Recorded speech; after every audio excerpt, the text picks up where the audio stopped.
오늘 마태복음 3장 말씀을 통해서 말씀을 깨닫는 지혜와 응답받는 기도의 은총이 우리에게 넘치게 될 줄로 믿습니다. 우리는 지금 마태가 전한 복음, 바로 예수님은 왕이시다, 우리에게 오신 유대인의 왕이시고 우리 모든 믿는 자들의 왕이시다 라고 하는 말씀을 같이 보고 있습니다. 그래서 1장에서는 예수님의 왕의 족보가 나왔고요. 과연 어떻게 예수님이 왕이냐? 아브라함과 다윗의 자손, 그분의 계보를 쭉 말해줬고요. 2장에서는 헤롯 왕이 그를 상대하죠. 왕이니까 왕쯤 돼야 이제 상대가 되는 거예요. 그리고 그분은 별이 뜨죠. 그분의 탄생을 알리는 별, 이 정도는 떠줘야 왕이죠. 누가 경배해요? 동방 박사들이 경배를 합니다. 뭘 드려요? 황금과 유향과 모략. 이게 다 왕에게 바치는 예물이거든요. 그러니까 예수님은 확실히 왕이시다라고 아주 강조하는 마태의 의도를 읽을 수 있는데, 오늘 3장은 역시 마찬가지로 왕이면 여러분 어떻게 와요? 왕이 그냥 와요? 아니면 그 전에 요란 뻑짝지근하게 예고편을 하고 와요? 여러분, 만약에 대통령이 우리 교회를 방문한다, 그러면 대통령이 짠하고 나타날까요? 아니면 두어 달 전부터 난리가 날까요? 상상이 되시죠? 아마 두어 달 전부터 청와대에서 비서실에서 왔다 가고 경호실에 왔다 가고, 아마 청와대만 오겠습니까? 행정안전부에서 오고, 부산시청에서 나오고, 그 다음 날은 사학구청에서 나오고, 그 다음 괴정동장도 왔다 가고 난리가 날 거예요. 대통령이 한 번 온다 그러면요, 벌써 온 동네 사람들이 다 알아요. 왜?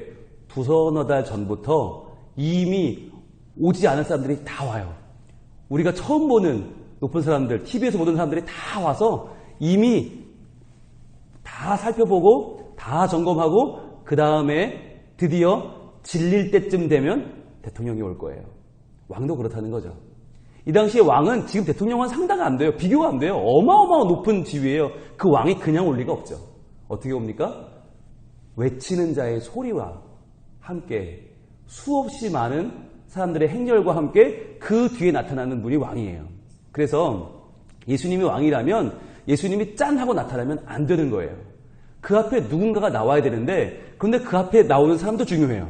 아무나 나와서 외칠 수 없어요. 왜냐하면 이분은 왕 중의 왕이기 때문에, 만군의 주요 만왕의 왕이기 때문에 이분은 아무나 나와서 외치면 안 돼요.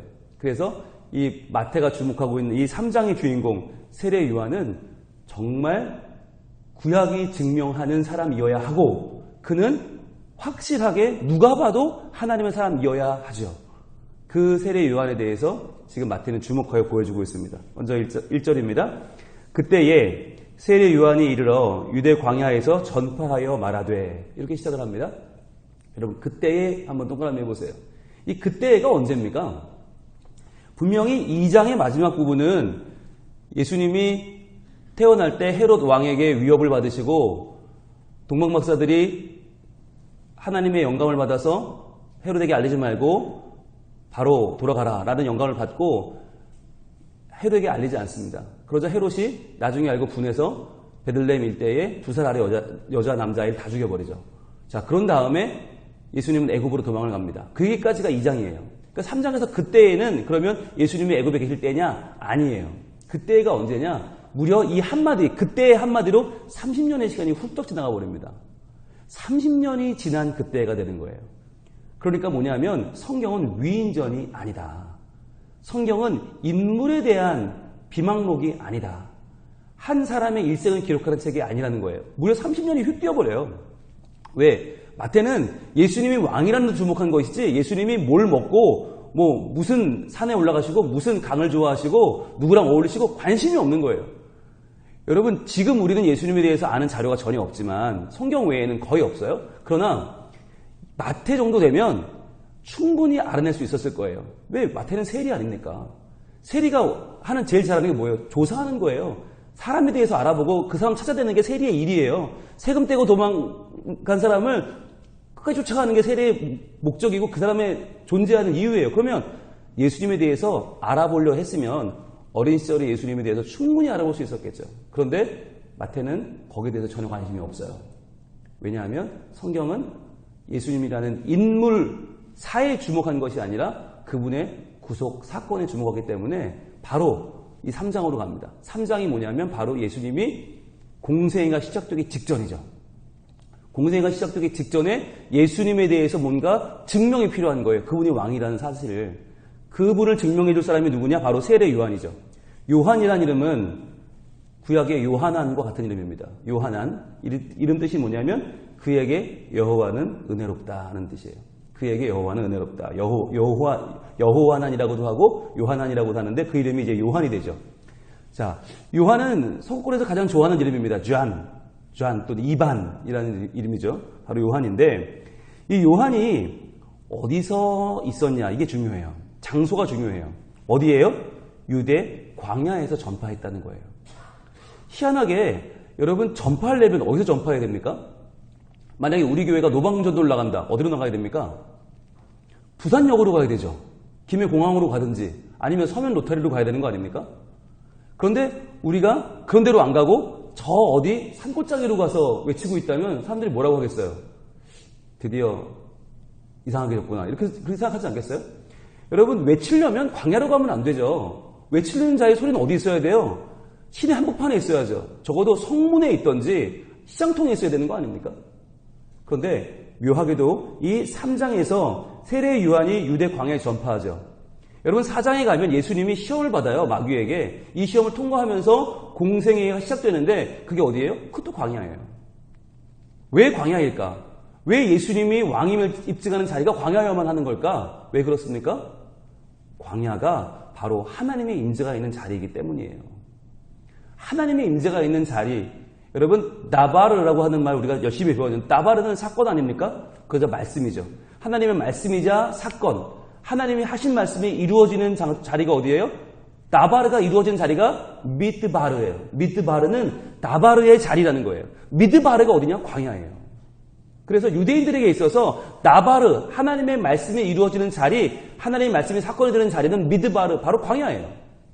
왜? 광야는 아무것도 없기 때문에 하나님만 바라보는 자리. 하나님만 우러러보고 그분만 따라가는 자리이기 때문에 미드바르 광야는 바로 나바르를 잡는 곳이에요. 그래서 이 우리의 생각과는 다르게 세례 요한은 광야에서 외칩니다. 그런데 여러분 놀라운 건요. 여기서 외치는데 사방에서 나와옵니다. 사방에서 나와요. 예루살렘과 온 유대와 요단강 사방에 나와서 세례를 받습니다. 왜일까요? 그가 진리이기 때문이에요. 여러분 진리는요. 우리가 생각하는 처세술, 우리가 생각하는 세상의 방법이 필요 없어요. 여러분 교회가 성장한다? 교회가 잘 된다? 여러분 교회 성장학이라는 학문이 있거든요. 근데 교회 성장학을 잘 보면 뭘 연구하냐면 교회 자리가 좋아야 된다. 몫이 좋아야 된다. 엘리베이터는 이렇게 놔야 된다. 주차장은 이렇게 지어야 된다. 식당은 이 정도 맛이 좋아야 된다. 이런 거 얘기를 해요. 거기 모이는 사람들의 경제적인 수준은 이 정도 돼야 된다. 계급은 이 정도 계층이 섞여 있어야 되고 담임 목사의 수준은 어때야 되고 여러분 근데 그대로 되면 다 부흥을 합니까? 아니더라고요. 몫이 중요한 게 아니고요. 우리는 부동산 업자가 아니고요. 우리는 여기 회사를 차리는 게 아니고요. 기업을 하는 게 아니고요. 전혀 이해 안 되는 교회들이 하나님이 은혜 주시면 부흥하고 성장하고요. 그 안에 뭐가 필요해요? 미드바르에 중요한 건 나바르예요. 광야에 중요한 건 말씀이에요. 말씀이 살아있으면 그 말씀을 향해서 예루살렘에서 나와요. 온 유대가 나오고요. 요단강까지 나오고요. 다 나와서 세례를 받아요. 왜? 거기 말씀이 있으니까. 중요한 건 외치는 자의 소리가 있느냐. 지금 우리가 하나님의 복음을 외치고 있느냐가 중요한 것이지 교회를 이쁘게 리모델링을 하고 예쁜 사람들이 뛰들고 서서 인사를 하고 한복 입고 아무런 그런 홍보와 그런 광고가 그런 안내가 중요하지 않다는 거예요. 세례 요한이 어떤 세상적인 방법을 따라서 사람들이 몰려온 게 아니었어요. 말씀에 집중했더니 바로 광야 하나님의 말씀이 머리부터 발끝까지 진동하는 그 자리에서 주신 말씀을 그대로 전파했더니 하나님이 그를 통해 일하시더라는 거예요. 여러분 오늘날도 한국교회가 잃어버린 게 뭡니까? 야성입니다. 광야에 서 있기를 싫어하는 거예요. 더 이상 광야에 서 있기를 두려워해요. 사람 속으로 들어가야 될 것 같고 사람들에게 찾아가서 애걸복걸해야 될 것 같고 제발 예수님 좀 믿어달라고 해야 될 것 같고 여러분 그건 기독교가 아니에요. 기독교는 광야에서 외치는 겁니다. 그러면 그 외치는 자의 소리가 질리면 사람들이 그 말씀 가운데 마음이 열리고 나올 수밖에 없는 것이에요. 그래서 외치는데 뭐라고 외치는가? 2절입니다. 이렇게 외칩니다. 회개하라 천국이 가까이 왔느니라 하였으니. 여러분, 회개하라 천국이 가까이 왔느니라. 여러분, 이 말을요, 사장에 가면 예수님이 똑같이 하십니다. 예수님이 똑같이 하세요. 이게 왜 중요합니까? 왕의 말과 왕의 앞에 나오는 사람 말이 똑같아야 돼요. 그래야 이 사람이 왕을 예비하는 거고 그 왕이 예비된 왕이 맞는 거예요. 그래서 마태는 정확하게 원어까지 토시 하나 안 틀리게 회개하라 천국이 가까이 왔느니라 소개하는데, 여기서 말하는 회개가 뭡니까? 회개, 메타노이아라고 하는 이 말 유명하죠. 메타는 이동한다, 변화한다는 뜻이에요. 바꾼다는 거예요. 메타는 바뀐다, 노이아는 이해한다, 숙고한다는 뜻이에요. 그러니까 내 생각이 바뀌는 게 메타노이아예요. 내가 지금까지 생각하고 살아오던 것들을 매우 유감스럽게 생각하는 것, 그래서 마음을 바꾸는 것, 이게 회개죠. 여러분, 중요한 건 메타노이아는 여러분 아시는 것처럼 방향을 바꾸는 것이거든요. 방향을 바꾼다, 걸어가던 길을 멈추고 반대 방향으로 걷기 시작하는 게 메타노이아예요. 그런데 이걸 잘못 오해하면 사람들이 왜 회개를 하나, 왜 회개를 하고 왜 천국을 기다리나, 대부분 보면 방향을 바꾸는 게 아니고요, 방법을 바꾸는 거예요. 내가 돈을 좀 벌고 싶은데, 내가 높이 올라가고 싶은데, 내가 성공하고 싶은데 안 되니까, 아, 내가 노력만 해서는 안 되나? 회개도 한번 해볼까? 내가 하나님도 한번 믿어볼까? 내가 주일 성수 좀 열심히 하고 헌금 좀 열심히 하면 뭐가 달라질려나? 내 꿈을 이루고 내 야망을 이루기 위한 방법으로 회개를 선택하는 사람들이 있어요. 방법을 바꾸는 거예요. 그런데 지금 세례요한이 외치는 회개는 뭐예요? 방법이 아니라 방향을 바꾸는 거예요. 내 생각을 자체를 바꾸는 거예요. 숙고를 바꾸는 거예요. 그래서 내가 잘 돼서 높이 올라가서 부자가 돼서 내 꿈을 이뤄보자라고 하는 생각을 완전히 버리는 거죠. 그래서 이제는 하나님이 높아지시고 나는 하나님의 길을 따라가겠습니다. 하나님이 하시는 말씀에 순종하겠습니다. 자신을 낮추고 자신을 하나님 밑으로 내려앉게 하는 것이 메타노이아, 회개입니다. 그래서 회개를 하면요, 눈물이 나요. 왜 눈물이 나죠? 지금까지 살아온 날들이 얼마나 헛된 것인지 깨닫는 거예요. 아, 내가 더 높이 올라가려고 남 짓밟고 어떻게든 성공해 보려고 악을 쓰던 그 인생이 정말 하나님 보시기 너무나 불쌍한 인생이었구나. 이게 아니구나. 그걸 깨닫는 게 회개예요. 그런데 여러분, 회개가 언제 나와요? 천국이 가까이 올 때만 나와요. 회개는 절대로 회개만으로 이루어지지 않아요. 회개하라 천국이 가까이 왔느니라. 이 천국이 올 때에만 회개가 일어나는데, 천국은 무엇입니까? 천국. 어렵지 않잖아요. 하늘천자의 나라 국제 아닙니까? 하늘천자의 나라국. 하늘나라예요. 하늘나라. 여러분, 천국이 있습니까? 새벽이라 그러신 겁니까? 여러분, 천국이 없습니까? 그럼 여기 왜 나오셨어요? 하나님 왜 믿으세요? 천국은 있습니다. 천국이 있나요? 아, 물론이죠. 당연히 있죠. 여러분, 하늘나라. 근데 왜 다른 복음서는 하나님 나라라고 하는데, 하나님의 나라라고 하는데 마태는 하늘나라라고 말할까요? 마태는 지금 유대인들에게 이 편지를 쓰고 있어요. 이 복음서를 쓰고 있어요. 유태인들은 하나님이라는 이름을 입에 올리지 않아요.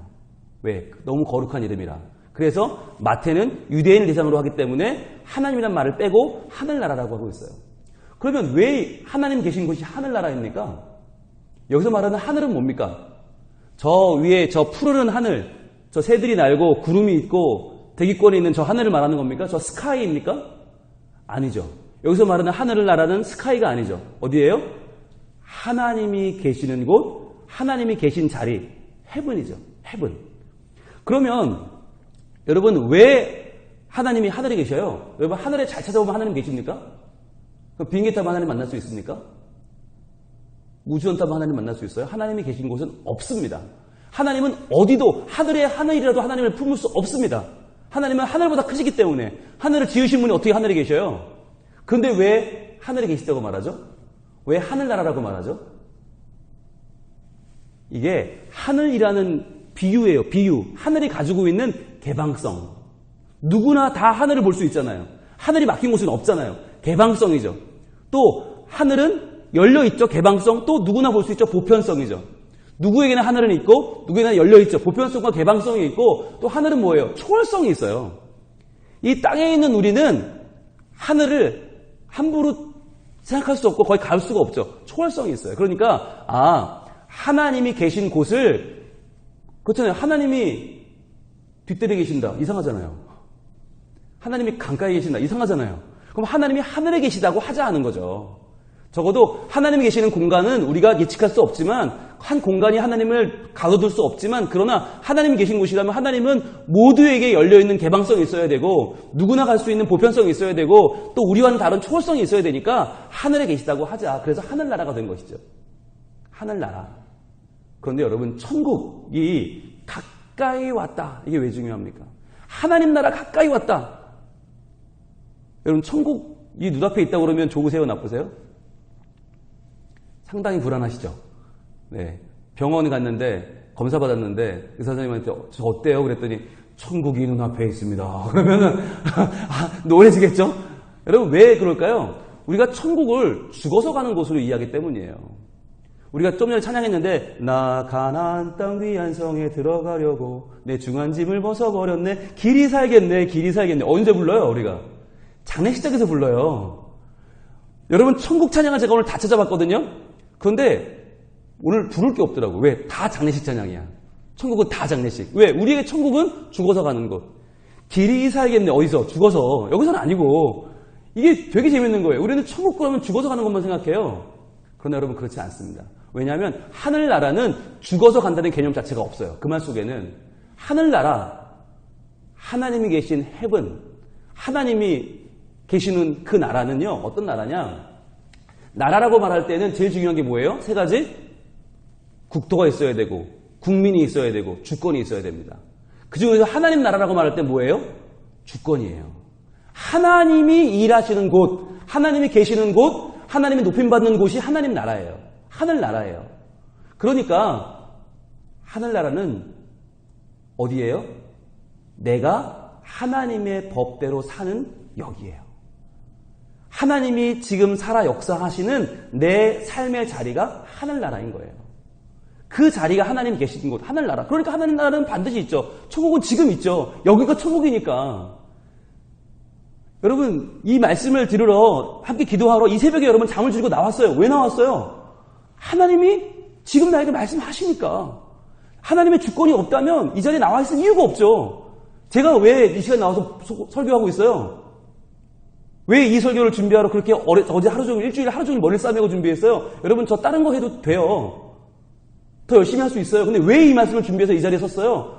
하나님이 이 자리에 계시니까. 하나님 지금 저에게 말씀하시고 우리에게 말씀하시고 그 뜻을 이루길 원하시니까 여기가 하나님 나라인 거예요. 하나님이 계시는 이곳이 하나님 나라예요. 그러니까 여러분 내가 오늘 살아가면서 여러분 출근하시면서 어디 가는 거예요? 하나님 나라 가는 거예요. 천국 가는 거예요. 내가 오늘 학교를 가요. 천국 가는 거예요. 내가 오늘 집에서 살림을 해요. 천국을 돌보는 거예요. 얼마나 중요한 거예요. 하나님이 나와 함께 계신 여기가 하늘나라고 하나님 나라인데 자꾸만 나중에 죽어서 천국 갈 수 있을까 없을까 이게서만 하지 마시고 지금 죽으면 천국 가냐 못 가냐 손드는 거 하지 마시고 정말 중요한 게 뭐냐. 지금 내가 하나님과 함께 있느냐. 그분이 나와 지금 천국을 지금 살고 있느냐. 이게 중요한 거예요. 그런데 예수님 당시 사람들은 그걸 몰랐어요. 그래서 천국이 되게 멀다고 생각했어요. 왜? 그 당시 종교 지도자들이 천국을 멀다고 그랬어요. 바리새인들, 서기관들, 제사장들이 뭐라고 했냐면 율법을 지켜야 하나님 나라에 가는데 니들은 율법을 못 지키지 않냐고. 니들은 안식일도 안 지키고 니들은 손도 잘 안 씻고 니들은 율법에 금하고 있는 걸 다 멀쩡히 하고 사니까 니들은 안 돼 라고 말했단 말이죠. 니들은 못 돼, 안 돼. 그래서 성전 가까이 못 오게 만들었어요. 그러니까 일반적인 백성들은 죄가 많고 율법을 못 지키니까 종교 지도자들만 천국을 독점한 거죠. 그래서 우리한테 잘 보이면 천국을 조금 나눠줄 수도 있어. 교만을 떤 거예요. 오만을 떤 거죠. 그래서 그들이 천국을 자기네끼리 소유하고 독점하면서 그것을 성전 안에 천국을 모아놓은 거죠. 그래서 성전에 1년에 3번씩 제사드리러 나오면 거기서 남들이 가지고 온 재물을 퇴짜시키고 자기네 재물을 사게 하고 세상의 돈을 퇴짜 놓고 자기 돈을 쓰게 하고 그러면서 그들에게 천국에 들어올 수 있는 가치를 조금씩 나누어 팔았던 거죠. 왜? 너희들은 천국을 못 가니까. 천국은 머니까. 갈 수 없는 곳이니까. 그런데 세례 요한과 예수님이 오셔도 뭐라고 했어요? 천국이 가까이 왔다는 거예요. 그럼 이 천국은 누구입니까? 예수님인 거죠. 예수님이 가까이 오셨다.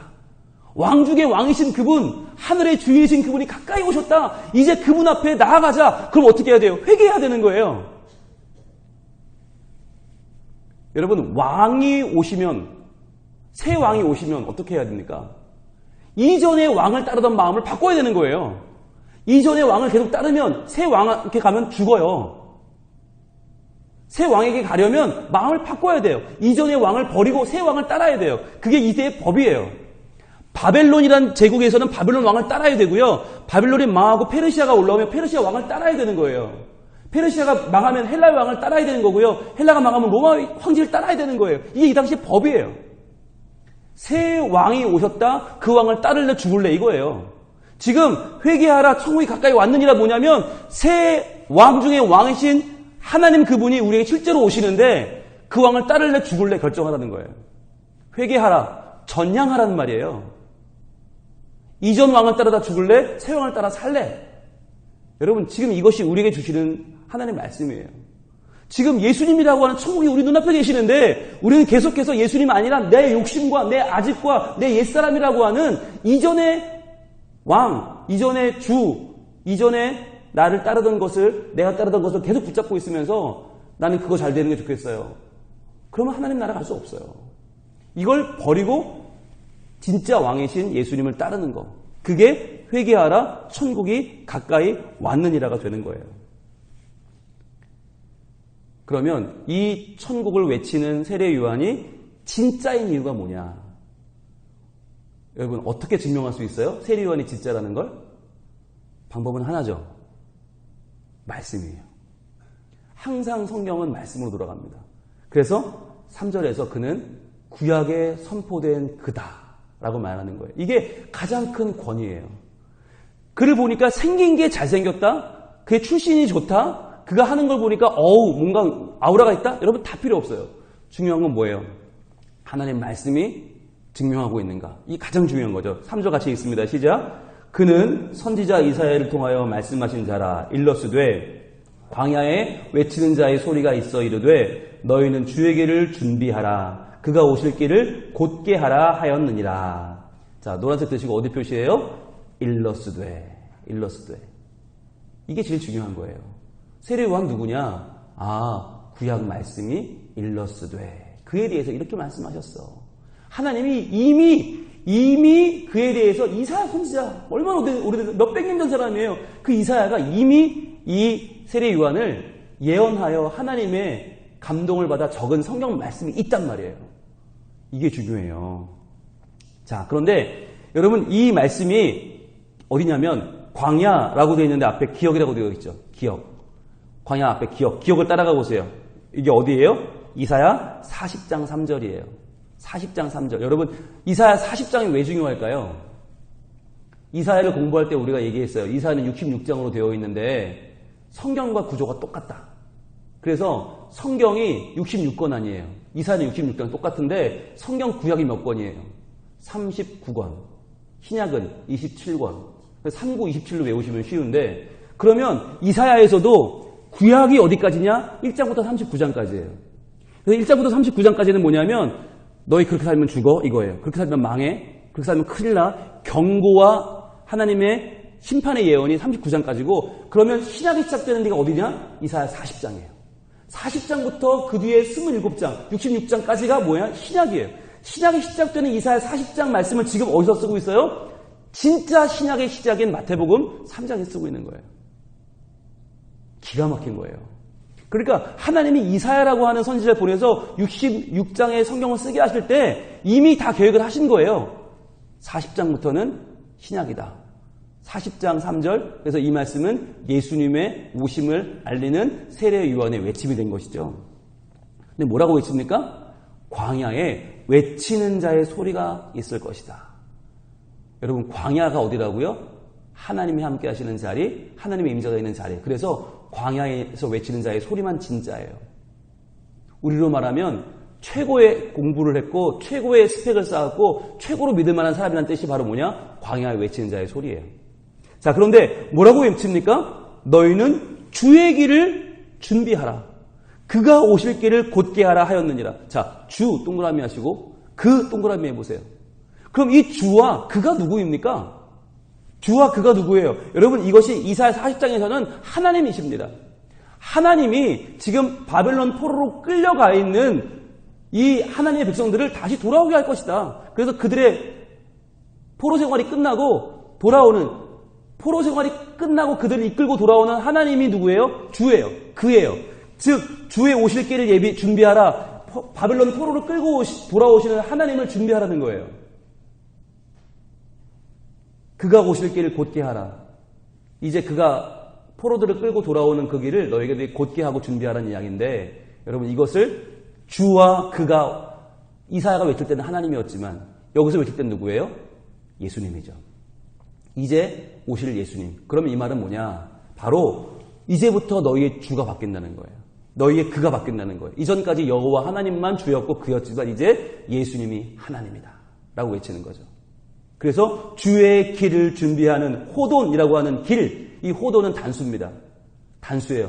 주의 길은 단수. 하나밖에 없어요. 왜? 예수님만 구세주고요. 그분의 성육신만 우리를 살릴 수 있는 방법이고요. 그분만 길이요, 진리요, 생명이죠. 주의 길은 단수예요. 그런데 여러분, 그가 오실 길, 이건 복수예요. 그가 오실 길들이에요. 길들. 그런데 오실 길이 어떤 길이냐?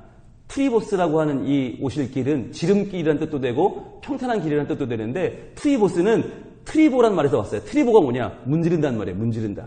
계속 문질러서 윤기가 나도록 만드는 게 트리보스, 지름길이에요. 계속 밟혀서 다져진 길들을 만들라는 거예요. 계속 그 길들을 만들어라. 그래서 여러 번 밟고 그 길을 만들어라. 그래서 이건 뭐냐? 예수님은 한 분이지만 그분이 우리에게 오시는 길은 복수 여러 개인데, 우리가 그걸 어떻게 해요? 계속 그 길을 다녀야 돼요. 계속 밟아야 돼요. 그래서 계속 다져져서 그 길이 될 때까지, 길이 없는 곳에 길을 만드는 사람들.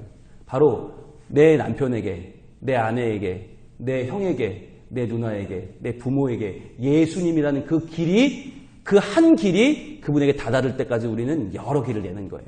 여러 방법으로. 이 방법으로, 저 방법으로. 때로는 초대하고, 때로는 권면하고, 때로는 찾아가서 밥을 사고, 때로는 전화하고, 때로는 편지하고, 여러 길을 내는 거예요.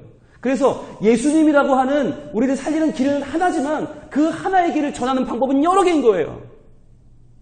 이 방법으로, 저 방법으로, 때로는 기도하면서, 때로는 말씀 가운데 묵상하면서, 때로는 찬양하면서, 때로는 내 가슴을 치면서, 때로는 한탄하면서, 때로는 울면서, 그러나 때로는 기쁜 마음으로 포기하지 말라는 거예요.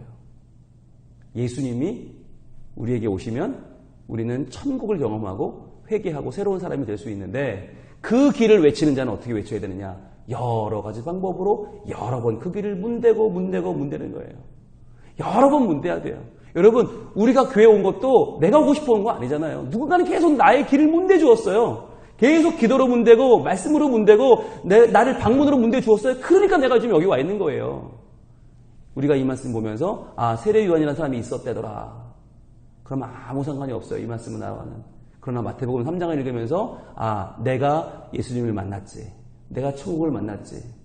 내가 회개하고 그분 안에 새로운 나라를 만났지. 그렇다면 어떻게 해야 돼요? 이제 나도 그 길이신 예수님이 닿을 때까지 내가 만나는 그 사람들의 길을 닦아주는 것입니다.